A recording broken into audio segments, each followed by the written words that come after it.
کہ حاجی امداد اللہ ماجر مکی رحمت اللہ علیہ کے سامنے بیٹھا، کیا وہ اکابر نہیں؟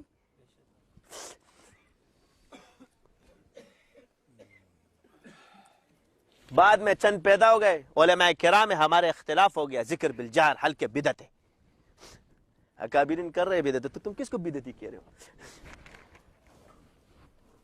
اتنا آپ کو پتہ نہیں ہے کہ جس چیز میں گمراہی کا فتویٰ تم دے دو،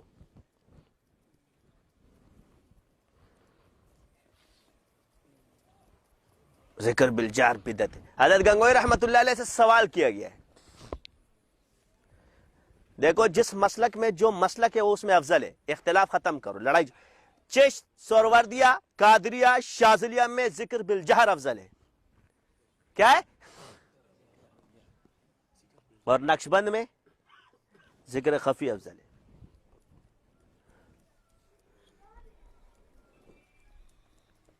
جس کو ذکر خفی کرنا ہے وہ نقشبندی بن جائے، جس کو جہر کرنا ہے وہ چشتی بن جائے، لڑائی مت کرو۔ دونوں فروعی مسئلہ ہے، دونوں امام ہیں، اور اگر اصولی طور پہ دیکھا جائے گا تو نقشبند بعد میں آیا ہے، سب سے پہلے قادری آیا ہے، چشتی آیا ہے، یہ سارے سلسلے اس میں سے نکلے۔ تو جس چیز سے تمہاری بنیاد ہے، اور ذکر بالجہر کو بعض اقوال ایسے ہوتے ہیں کیونکہ تعلیم ہم اس کو قرآن اور حدیث پر فرق دیں کہ ائمہ کی طرف سے یہ قول منسوب ہے کہ نہیں، کیونکہ علمی طور پر وہ بات امام نہیں کہہ سکتا ہے۔ امام ابو حنیفہ رحمۃ اللہ علیہ کے بارے میں جو آپ قول پیش کرتے ہیں کہ جی انہوں نے ذکر بالجہر کو بدعت فرمایا ہے، تو حیرت کی بات ایک شخص اس کو قرآن کی آیت بھی دلیل میں دے، تو یہ نہیں ہو سکتا کہ امام ایک قول کو غلط کہے۔ مگر گنگوئی رحمۃ اللہ، لیکن اس کا ایک قول دوسرا بھی موجود ہے، اور اس کو لکھا ہے کس نے؟ سرفراز خان صفدر صاحب کی کتاب ہے ذکر بالجہر، اس میں امام ابو حنیفہ کا یہ قول موجود ہے کہ وہ جو شریعت میں جائز ہو۔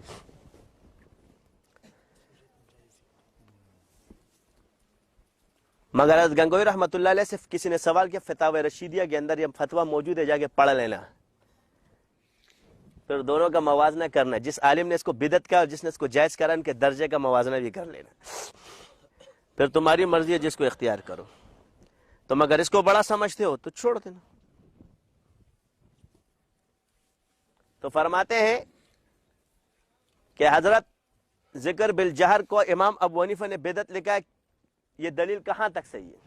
فرمایا بڑوں کے بارے میں کچھ نہیں کہتا، کیونکہ یہاں اس سے ثابت ہوا کہ یہ قول ہمارے اکابرین کے درمیان بھی مشتبہ رہا ہے، اور اس لیے اس پر خاموشی اختیار کر کے دلیل کو پکڑا، کیونکہ مشکوک پر فتویٰ نہیں دیا جاتا، یقین پر دیا جاتا ہے، کیونکہ یہ قول ہے، اصول نہیں، وہاں قرآن اور حدیث کو اصول بنایا گیا، اور یہ قول امام کی طرف منسوب بھی ہو سکتا ہے۔ فرمایا اس کے بارے میں کچھ نہیں کہتا، مگر وَاذْكُرْ رَبَّكَ فِي نَفْسِكَ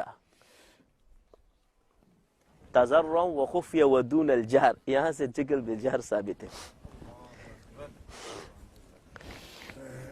آج پڑھ لو فتاوی رشیدیہ کے اندر، جا کے پڑھ لینا، بڑے آئے ہو۔ آگے لکھتے ہیں حضرت ایک شخص دوائی دینا نہیں جانتا اور لوگوں کو دوائی دیتا ہے، علاج اور معالجہ کرتا ہے، صحیح ہے؟ فرمایا بغیر مہارت کے کسی کا علاج کرنا درست نہیں، بغیر مہارت کے علاج کرنا درست نہیں۔ حضرت یہ جو بزرگان دین نے چلے کاٹے، صحراؤں میں، جنگلوں میں، ادھر ادھر سب گئے، یہ تو رہبانیت نہیں ہے؟ قرآن کی ایک آیت کو پیش کیا تو جواب میں لکھتے ہیں یہ سارے نص قطعی سے ثابت ہے، اور بعض اوقات تدائی کے لیے حلال چیز کو منع کرنا اتباع سے بھی ثابت، اور شرع اور نص اس پر دال ہے۔ لہٰذا بزرگان دین نماز پڑھ کر اپنے آپ کو کنویں میں لٹکاتے تھے، نماز نہ پڑھنے کی قیاس یہ آپ کی غلطی ہے، کیونکہ اگر وہ کنویں میں لٹکے رہے تو نماز پڑھ کے لٹک جاتے تھے، اور اپنے نفس کو سزا دینا یہ شریعت میں جائز ہے۔ لہٰذا نکاح نہیں کرتے تھے۔ فرمایا جواب میں کہ نکاح کرنا اس آدمی پر فرض عین ہے جو گناہوں میں مبتلا ہو، جس کو نکاح کی ضرورت نہیں اس کے لیے تو یہ سنت ہے، لہٰذا سنت کو ترک کرنا گناہ کبیرہ نہیں، انکار صحیح نہیں ہے۔ یہ جا کے آج فتاوی رشیدیہ پڑھنا، فتاوی رشیدیہ پڑھنا، میں اکابرین کے طریقے پر نہیں۔ تیرے اکابر اس دور کے. میرا اکابر میں دیکھتا ہوں ساری رات ذکر کرتا ہے. کتاب کا مطالعہ مجھے کم نظر آتا ہے, ذکر زیادہ نظر آ رہا ہے. میرا اکابر مجھے نظر آ رہا ہے کہ حضرت تھانوی رحمت اللہ علیہ لکھتے کہ جو 24,000 مرتبہ اس میں ذات رات کو تہجد کے ٹائم خفیف جہر کے ساتھ قلب پہ اللہ اللہ کی ضرب لگائے, 24,000 اس میں ذات. عالم مشغول یہ عمل کرے گا. کون کرے گا؟ مشغول سمجھتے ہیں وہ جو کتابیں پڑھاتے ہیں, جو کہتے ہیں ہمارے پاس ٹائم نہیں ہے. کیا نہیں ہے؟ فارغ کی بات نہیں کر رہا ہوں میں. جو کتابیں پڑھانے والے ہیں, جو ساری رات کتابیں پڑھاتے ہیں, ان کا ہے یہ نصاب. فارغ کا پتہ نہیں کتنا ہوگا. عالم مشغول 24,000 اس میں, ورنہ نہیں تو 12,000 تو ضرور کرے, اور چلتے پھرتے اٹھتے بیٹھتے کلمہ پڑھے. اب بولو, یہ میں نے لکھا ہے, میں اکابرین کے طریقے پر نہیں, یہ ہے.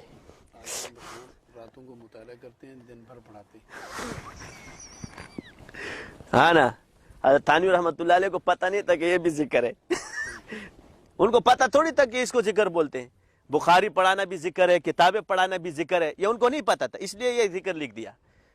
غلطی ہو گئی تھی ان سے کہ بعد میں صوفیہ پیدا ہوں گے اور ہمارے اندر ہی آئیں گے, وہ کہیں گے یہ ذکر ہے نا بس. تو اکابرین کے طریقے پہ نورزمان ہوئے یا تم ہوئے؟ اس فقیر نے اسی طریقے پہ یہ سلسلہ طے کیا ہے.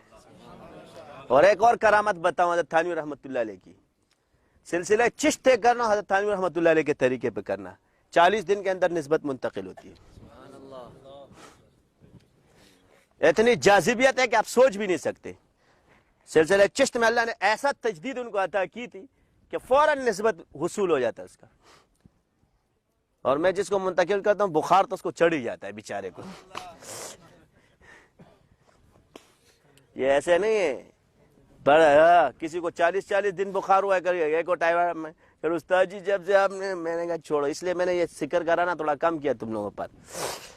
میں نے اس لیے فیض النور کی شرط لگائی, تم لوگوں کی کھوپڑی اتنی نہیں ہے.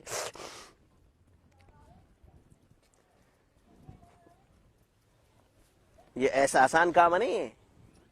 بوجھ اٹھانا ہوتا ہے, یہاں منتقل ہے, کیونکہ یہ فیض نوری ہے, داخل ہوتا ہے. آپ علیہ السلام پر یہ سینہ بسینہ چلے, وہ نور چل رہا ہے. جب جاتا ہے انسان آگے برداشت بھی کرنا چاہیے اس کو. تو خدا را جب ایک چیز کا پتہ نہ, بحث مت کرو. ابھی تم تصوف تک نہیں, بھی تو تم ابا بن گئے ہو بے پھل. لاران رہتا جھوٹ شید, ہمارا نقصان ہے, میرا نہیں. تصوف تک پہنچو, میں سکھاؤں گا. ابھی آپ تصوف, میں نے نہیں کہا کہ اس میں عملیات نہیں ہے. ہمارے سلسلے میں عملیات جز ہے. کیا ہے؟ اس لیے میں نے اس کو فیض النور کو حصہ اول لکھا ہے. بھائی کسی کو یہ نہیں کہتا ہے کہ مدرسے کا جب پورا نام رکھا جاتا ہے تو یہ نہیں کہتا کہ دارالعلوم دیوبند کا ہے. تو دارالعلوم دیوبند کا کیا مطلب ہوتا ہے؟ اولا یا تخصص الفقہ؟ انتہا کہاں تک ہے؟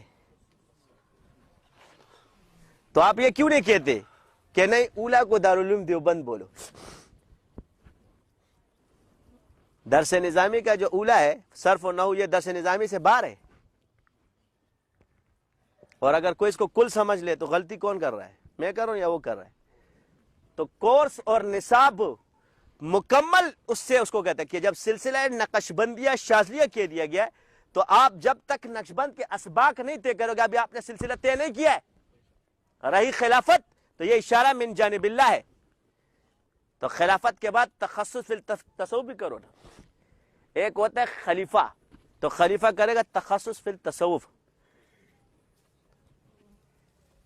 کیا کرے گا؟ نئی اصطلاح. اگر کوئی آپ کو کہہ دے کیا کہیں گے, بولا آپ اپنے درس نظامی سے فارغ ہوتے ہیں تو ابھی تخصص باقی ہے. تو جن کو میں نے خلافت دی ان کا بھی تخصص باقی ہے. کیا تو سند ملتی ہے کہ نہیں؟ پہلے تخصص ہے. تخصص کی علامت ہے. چلو ایک بات اور بتاؤ, جس شخص کو سند ملی ہو مفتی کی تخصص کی, کیا اسے اکابرین مفتی ماننے کے لیے تیار ہے؟ کیوں؟ سند تو ہے اس کے پاس.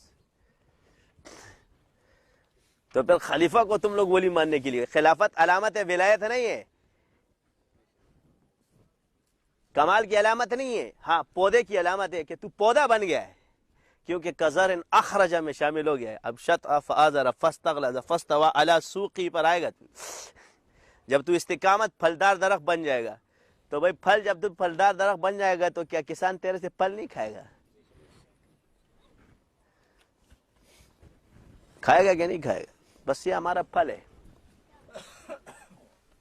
تو تم ابھی نہیں سمجھو گے ان چیزوں کو، ابھی بہت دور ہو۔ کیا ہو؟ خدا کے لیے سدھر جاؤ۔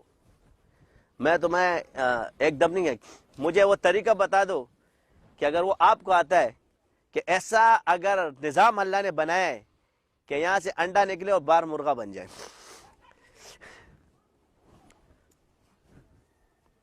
ایسا بچہ بتا دو جو ابھی پیدا ہو رہا ہے ایک دن میں جوان ہو گیا ہو۔ یہ تو اللہ کا کام ہے، پیر کا کام تو نہیں ہے۔ تاسو تو خدا کارونه پیرانو ته منتقل کړي، یہ تمہارا قصور ہے، ہمارا نہیں ہے۔ اللہ کے کام جو ہے نا وہ پیروں کو منتقل کیا، شفا یہ دے گا، یہ جعلی ہے اس لیے کہ یہاں شفا نہیں ملے۔ کہتے ہیں کہ نہیں کہتے؟ سب سے بڑا سارے جعلی ہے، جعلی نہیں ہوتا ہے، جعلی علم والا جعلی نہیں ہے۔